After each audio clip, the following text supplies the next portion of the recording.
This is the Latin News Podcast. I am your host, Richard McCall, here in Bogota, Colombia. We have a very special guest on the episode this week, no less than Jon Bonfiglio, who is Latin America correspondent. He reports for The Times in London, LBC Radio, ABC in Australia. He's been around the continent for some time. He's based in Mexico currently.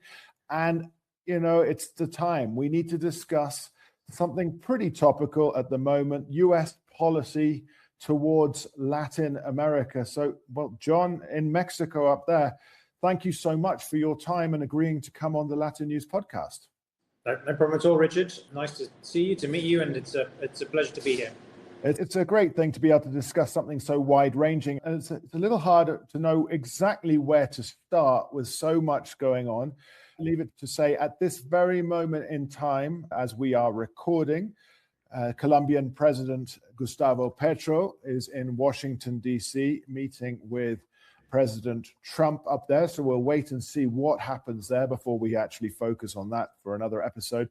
So I think perhaps we should start with, the most topical. Well, is it the most topical, really? But let's start with Venezuela, Jon. Everything has obviously been overshadowed in 2026 by the events of the 3rd of January and, of course, seizing President Nicolas Maduro, or the leader of Venezuela, Nicolas Maduro, and taking him up to face justice in the United States. From your perspective, let's go beyond the basics here.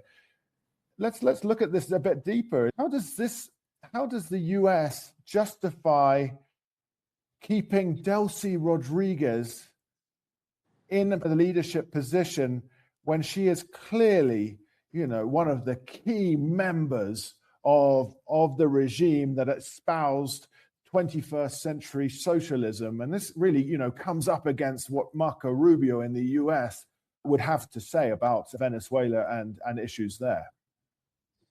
I think what's particularly interesting is it doesn't even try to justify it. This administration, of course, operates, we know by now, in a completely different sort of parallel sort of sphere, speaks differently, relates very differently to, of course, how it relates to Latin America is an echo of a sort of an imperialist past, but this is a whole new manifestation, not even an evolution, a change, metastasization of that sort of history. Notwithstanding, I think that the US administration, the Maduro, Rodriguez, whatever you want to call it, but basically it's the same thing. Nothing has changed. Those two autocracies have a lot in common. They fundamentally recognize each other. I think everything is in the service of power and personal enrichment.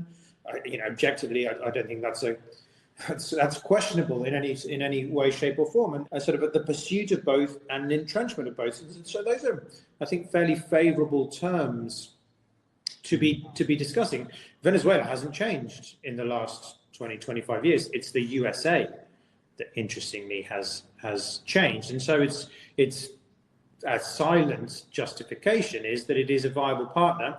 I think also clearly it recognizes almost aspirationally how the government of Maduro has been able to, not in a sort of a capitalist context, but certainly in the sort of levers of power, maintain control over the country. And it recognizes that if it wants to appropriate, extract, use Venezuela in a sort of mercantile way, that it befits the US much more to operate within this understandable political remit that it recognizes and appreciates than entering into the potential mess of democracy. That's not something that is going to assist it in its fundamental aims in the slightest.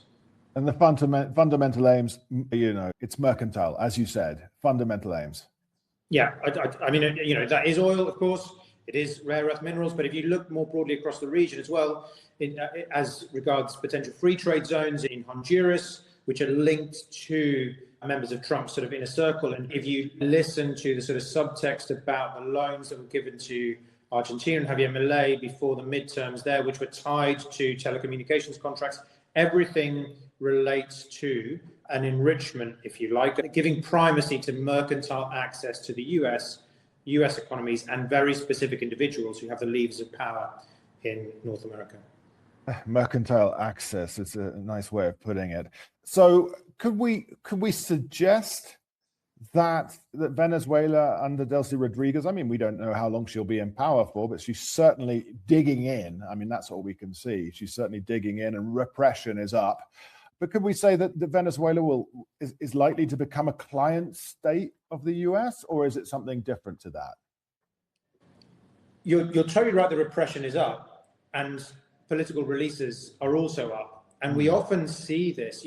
Of course, she's playing to a domestic audience. She says one thing sort of locally and then reacts in a different way. But often, as you have this evolution, which is not any kind of evolution, with autocracies where there's this sort of pretense towards moving to a different political model, there's often these mixed signals. It's a very deliberate muddying of the water, which doesn't clarify anything at all. As regards to client states, I mean, could you call it anything else?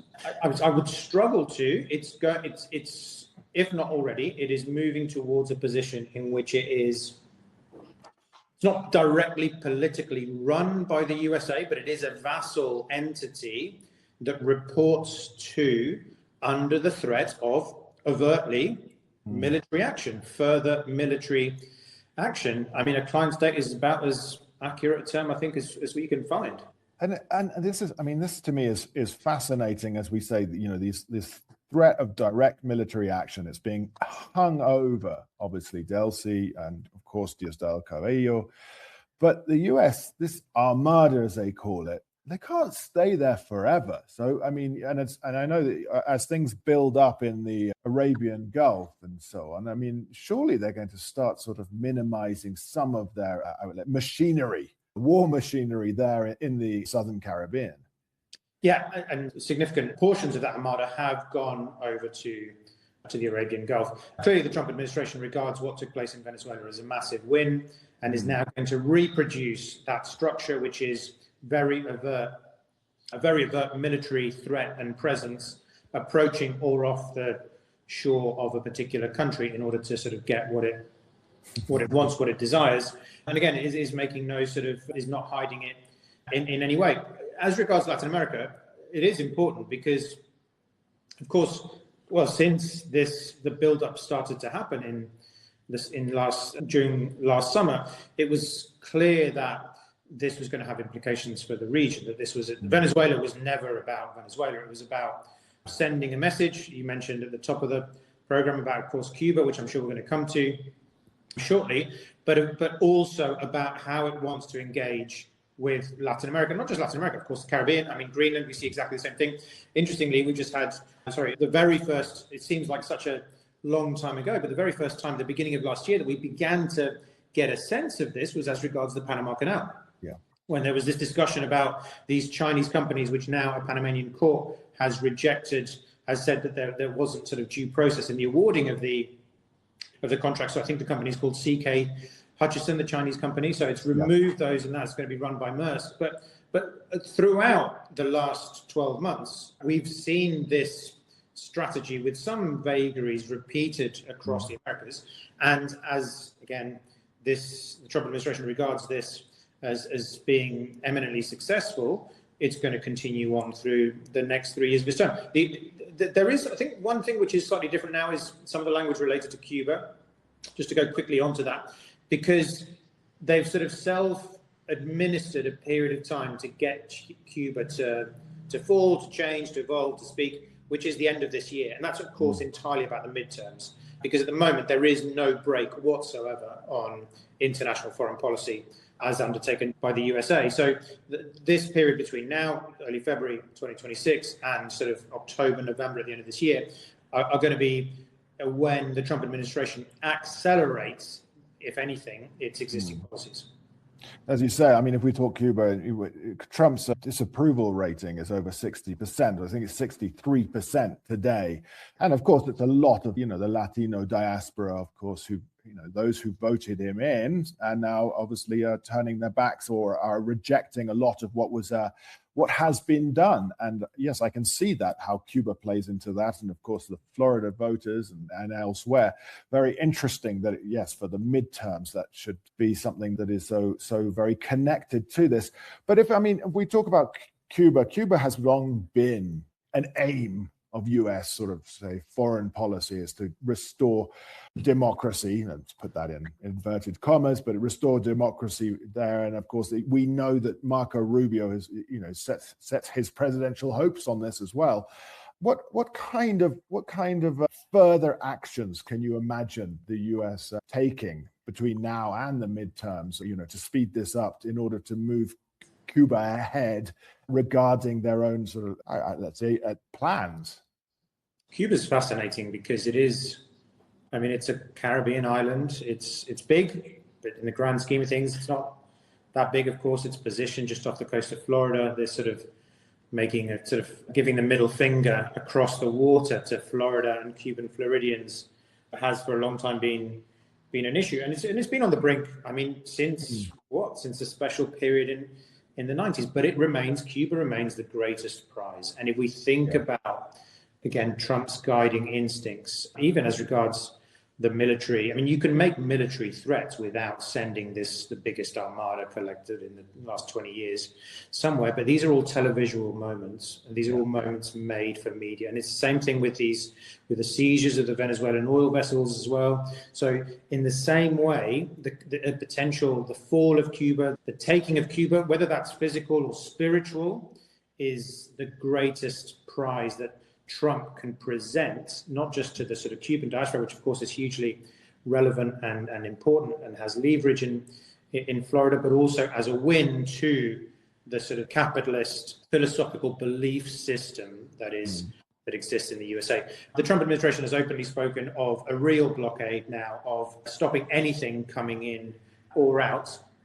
The question here is, because Cuba lost all of its major points of strength, whether that be Venezuelan oil, whether that be sort of Russian support, lost all of those a long time ago. Its health system now, which is one of its big international success stories, of course, is now crumbling, even for the Cuban people. So the sort of the heart, the soul, the guts has been ripped out of collateral of the Cuban revolutionary project. The only thing that is left standing is the Communist Party of Cuba.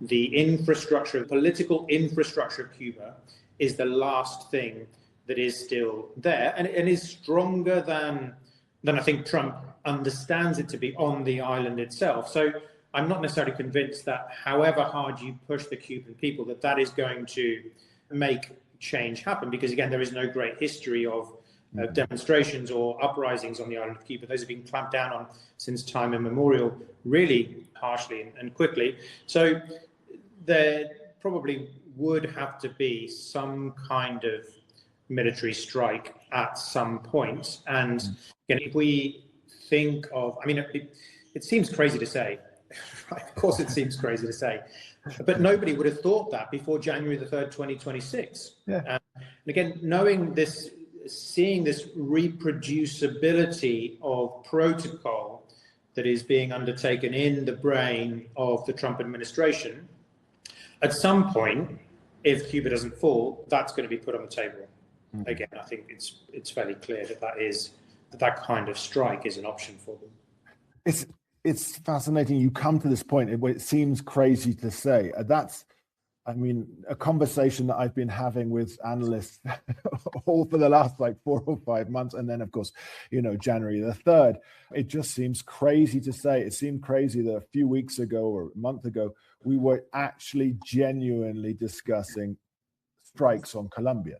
These things coming out, that perhaps the longest running ally to the US, of course, the standard bearer in the war on drugs and a recipient of so many billions of dollars in direct military aid, and then, of course, USAID and other soft mechanisms and backing up with the, with the peace accords and so on. But we are in a different time. And as you came to say, it's not Latin America that's changed. It's the US that has changed in the last 25 years, which makes this so very interesting to discuss it flipping it on its head. I wanted to, before we moved on, there's Cuba in there, and it again, such an interesting discussion. Oil, we've discussed briefly. We touched on that. We said the word a few times. Venezuela's oil, that still, to me, doesn't appear to be any clear details about who is going to go back in, invest, and how. I mean, Trump is controlling the accounts. How does this work? A big question there, Jon. I mean, of course, we don't know, and I suspect that they don't fully know either. I think that there's a few things to say related to that. Clearly, there is, when Trump pulled in the oil executives into the Oval Office to again in his brain to present another win, and the fact that this was going to be, and to have these individuals, hugely powerful oil executives, be in service to the administration as well, much in the same way as the tech companies had been before, and we'll see others. And actually, Petro, his foreign policy is interesting because he does go to other places, but not very much. They tend to be sort of summits, but generally people go to him. And again, this is all part of how he presents this sort of, not just a national fiefdom, but an international fiefdom, where people come calling to ask him to sort of beg his leave.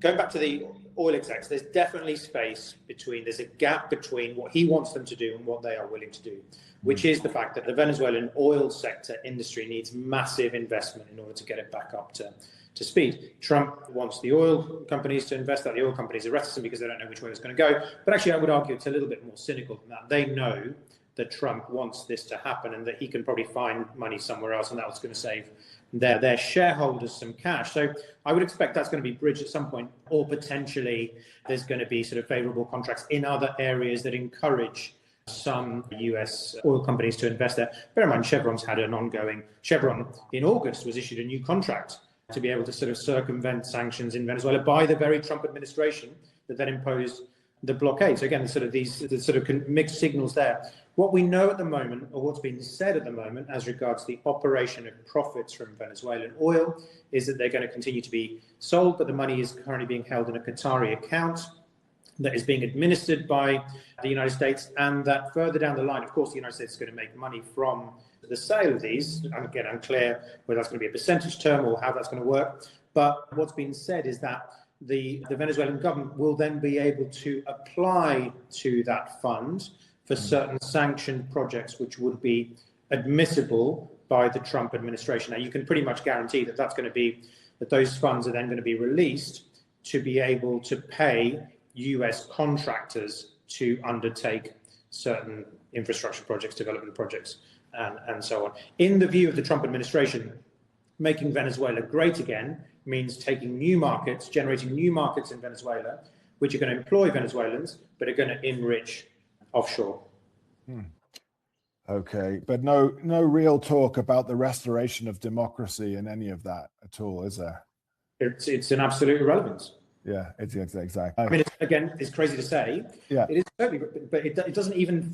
There's not even lip service paid to restoration of democracy. I mean, the very fact that the meeting with Maria Corina Machado took place out of the spotlight, going back to Donald Trump's televisual aims, he did not want that to be a narrative, so it happened behind closed doors. Yeah. So let's move on. And we've discussed that. We've discussed Venezuela. We've had Cuba in here as well. Panama's been mentioned, not so much on the front page of late, but let's move on to some of the countries here in South America. We've got elections coming up. I guess Colombia we should probably touch on. We have the congressional elections in March, and then, of course, first round of presidential elections in May, with a second round most likely needed in June. I mean, I'm sitting here in Bogota. From your perspective, how do you feel? How do you feel this is going to unravel? I mean, I can see lobbyists are moving strong and hard up in Washington right now, and of course Petro is up there, and President Petro is up there. But what do you see traveling, let's say, or developing around surrounding Colombia, being historically the number one ally for the US in the continent? I mean, Petro has it tough. The Colombian left has it tough. for many reasons. Foreign policy reasons would be one of them, but of course the perceived failure domestically of the peace accords in Colombia would be another. The ongoing violence, the growth of a number of militant factions, and it's not as though the Colombian economy has done enough to be able to point to that as a big win for the left as well. So a sort of a continuity narrative for the Colombian left and for it is complex. I think you add to that an almost certain Trump stick carrot intervention, and that is likely to go the way of the last few elections that we've seen, the way of the election in Costa Rica a few days ago, the way of the election with the win of Nasriditos Fura in Honduras in the last just over a month. Yeah. So I think the big question for Latin America for the year as regards elections is Brazil. Yeah. That's it, also because of its scale, but also because of its leadership, its international leadership, its international counter-positioning of relations as part of the BRIC nations, but also its relationship with the likes of, openly with South Africa, there's a big critical opponent of the USA, but specifically Russia and China, of course. That election at the end of the year, given Brazil's economic importance to the region and its ideological outlook, but also its political parallel engagement internationally, that's almost the last counter argument that Latin America can provide as regards resistance to the domino effect that we are seeing unfold across the region at the moment. Domino effect, as you say, Honduras, Costa Rica, of course, what's taken place in Venezuela on one side, Chile, of course, Milei being in charge in Argentina. Can't think of, obviously, Paraguay is pro-US at the moment. So how about Peru, with all of the mining interests there in the ports and so on? And of course, some Chinese interests in the Chancay megaport. For a long time now, I've seen Peru as something of not an outlier, but almost it does fit into Latin American narratives. Of course it does. But it's also sort of an nth degree case study.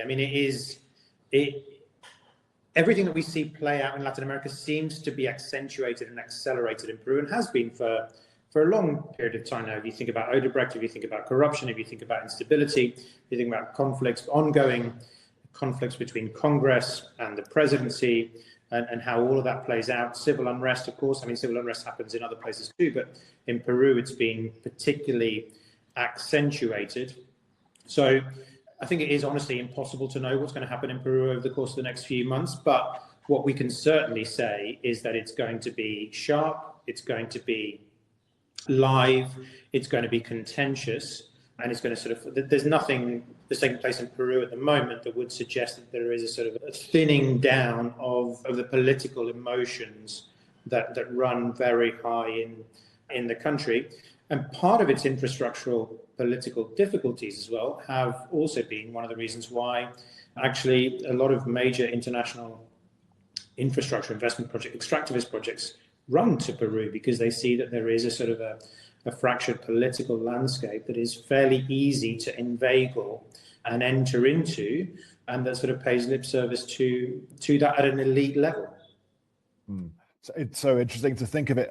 As you said, not an outlier, but separate to what's going on. Of course, I forgot to mention Ecuador, of course, Noboa there. So with the pressure, I guess you could have Ecuador on one side, Chile on the other, applying pressure either side of Peru. But of course, the political landscape in Peru is always so volatile. You really just could not say who will be in power in 6 months' time. It's one of those things with the way that they can oust presidents with such alacrity that it's almost shocking. I'm thinking directly at the moment of if we look back at Honduras, and there was US involvement, a few days before. We're not throwing good money after bad, I think was the direct quote. And then, of course, the congressional legislative elections in Argentina, where the agreement for all that money to the Milei administration. Can we see something similar taking place? Could we see something in Brazil taking place? That kind of element?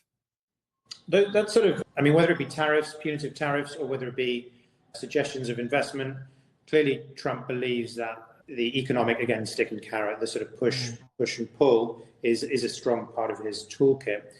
As regards Brazil, not necessarily unusual at the moment, is that there does seem to have been a thaw in the relations between Lula da Silva and Trump when they apparently met in the corridors at the UN and had a conversation.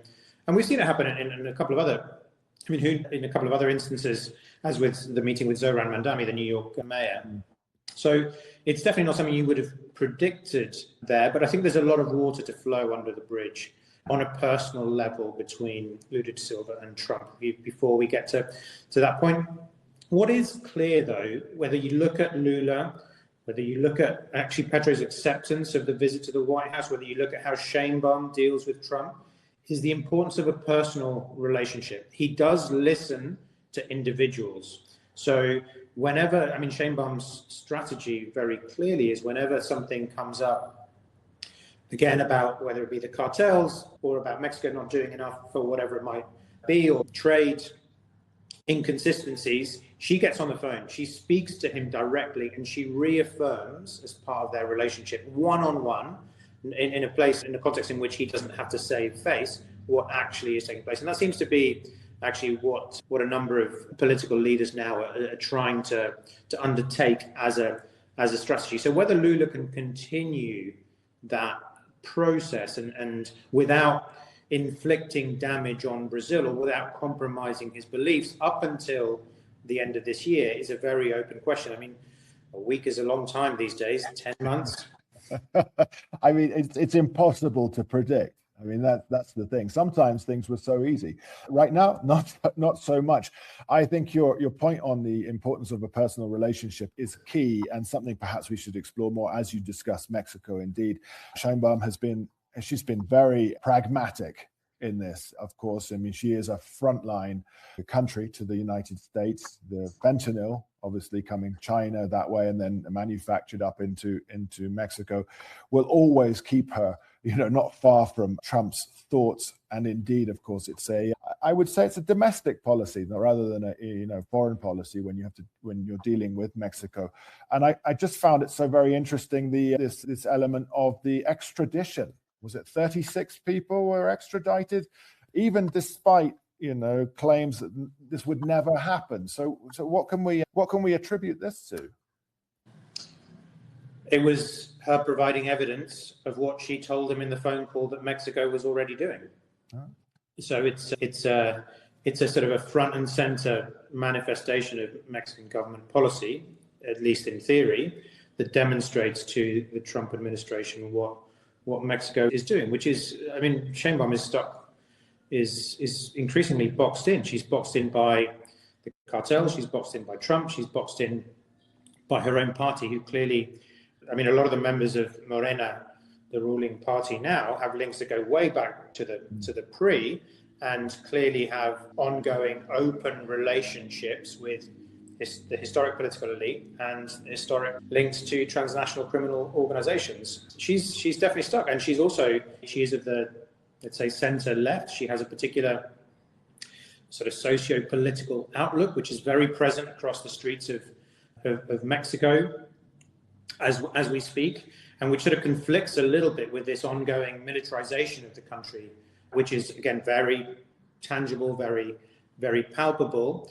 But she is increasingly, when she argues, for example, with the delivery of these 36 cartel operatives to the USA, she argues that it's a sovereign decision. She says it was made in isolation of the US, in much the same way as when she was sending a tanker load of oil to Cuba and then brought it back and it was never delivered. She said that was a sovereign decision too. But it's pretty clear that increasingly she is also, that this sort of the personal cachet or collateral that she has with damage with Donald Trump is losing its capacity to keep a domestic audience, and specifically a domestic political audience, content. Her problems they're already significant. They're going to accentuate over the next few months.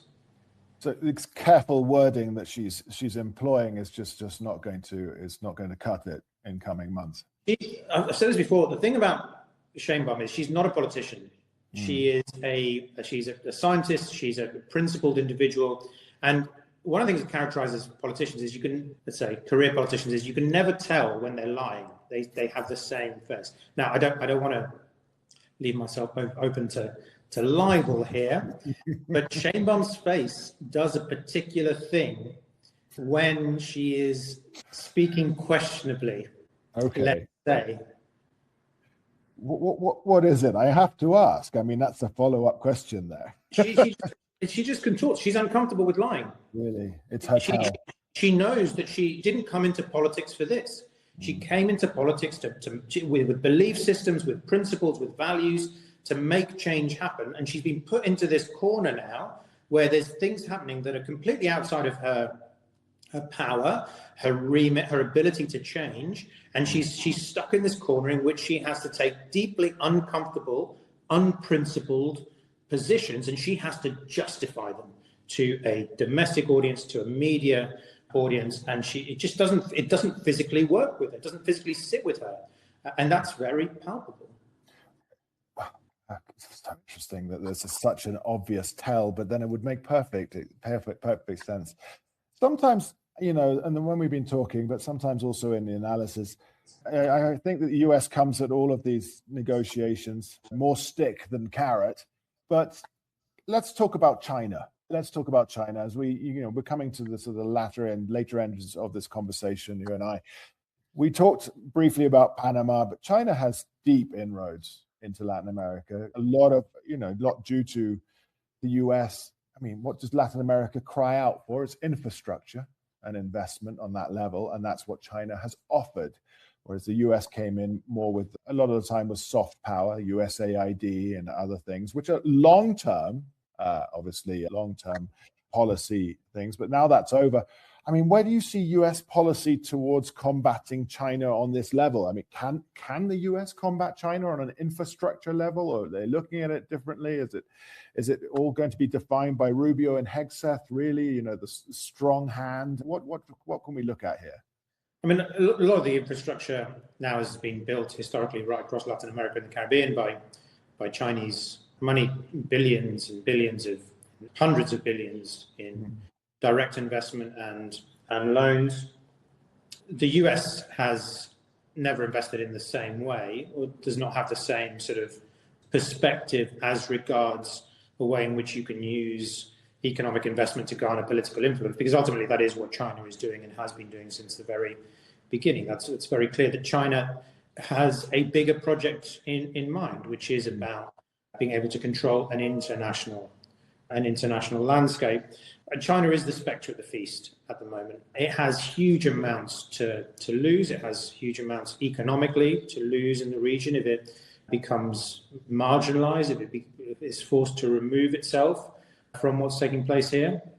So then I think China has some choices to make, some big choices to make. I mean, on the one hand, it's bad news for China because it's got a lot to lose. On the other hand, it automatically makes permissive its actions in its own region. I think what the US is undertaking in the Americas, extrapolated, it's a pretty straightforward maths sum, means that logistically, China and politically, China has the ability to engage in whatever way it wants in its own hemisphere, which of course problematizes things in a different context.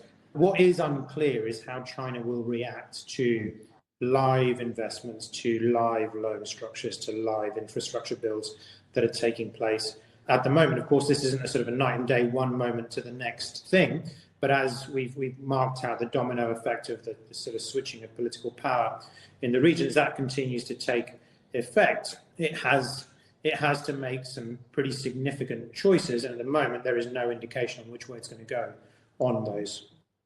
And of course, everything that investment and the loans within Venezuela at this moment in time, we just watch and wait. I mean, there's just no way of predicting, as you say. They're a big, but you sort of tend to look at the Chinese policy and so on. We kind of feel that they're playing a longer game, or they've played a longer game. And I'm not going to say the term. I refuse to say the portmanteau. I will call it, rather than this reimagining of the Monroe Doctrine under President Trump, I will refuse to say the other term. Will this newer or reimagined doctrine, can you see it being totally effective in these coming years under the Trump administration? Or will it be, I mean, it's too hard to predict with all of the domestic unsettled nature of things in the US. I mean, what do you see, Jon? So I think an interesting parallel anecdote to this would be to go back to the conquest and see what happened with indigenous peoples when the Spanish brought in their commerce, their gods, their belief systems. Indigenous Latin Americans managed to hold two thoughts in mind at once. They managed to present an external front, which said, yes, we are converted, we are part of this new project, whilst at the same time, privately, internally, propagating their own belief systems. Something that is not new to Latin America is having to deal with hostile external threats. That is something which is lived with for a long time. Of course, this is a very different kind of situation that is currently playing out. But I think although things may change on the surface, I think changing the roots, the underlying roots of Latin America, its relationship to itself, to its broader context and what it is, I think is going to be much harder to change. That's not to say that there is not a particular political and business elite across Latin America that is seeing this as an opportunity for transformative change. I would say that actually looking just at how Milei also actually, but Trump too, they don't regard their governments as being an extension of previous governments or an extension of history and evolution. They're in the game of nation building. They want to start all over again, build from scratch in the model that they believe desirable. And that's the opportunity that a lot of individuals, Nayib Bukele would be a similar case in point in El Salvador. A lot of individuals, and again, this particular sort of elite, sees that opportunity. Whether it has the ability to take that on for the long term is another question. But then that's also where the question between democracy and autocracy comes in. I mean, in order to develop these projects, as Nayib Bukele has done in El Salvador, is continuing to do in El Salvador, you cannot trust to the whims of a democracy or a democratic process, even though Bukele continues to have 90-odd%. I mean, crazy approval ratings in. Yeah. But even it's interesting that even then he does not trust the democratic process. So I think that's the tension that we're going to see played out over the next few years. Is it's not just about a political shift between left and right. It's about to what extent do these political models decide to entrench themselves and become irremovable. And I think that's where real tension, I mean, not to say that there isn't tension now, but real existential tension in Latin America will take place. It's truly an interesting way of looking at it and taking us all the way back to, let's say, the conquest again. And you've taken what I would always refer to as the religious syncretism of the region and transplanted it to the 21st century in a kind of political cultural syncretism. I think that's a great way of bringing this conversation to a close on a nice philosophical point for us to reflect upon. Let me take this moment to say thank you so much to Jon Bonfiglio. You can find his website, latinamericacorrespondent.com. And of course, he's all over the international media, the Times in London, LBC, ABC in Australia, and of course, available for comment on issues affecting the region. So Jon, thank you so much for coming on the Latin News Podcast. No problem at all, Richard. It's been a pleasure. Thank you. Thank you very much. I've been Richard McCall here in Bogota, Colombia. We'll be back in a fortnight's time discussing further issues from the region. Remember, you can subscribe and never miss another episode. We are on YouTube and all of the other streaming outlets. So thank you again and goodbye.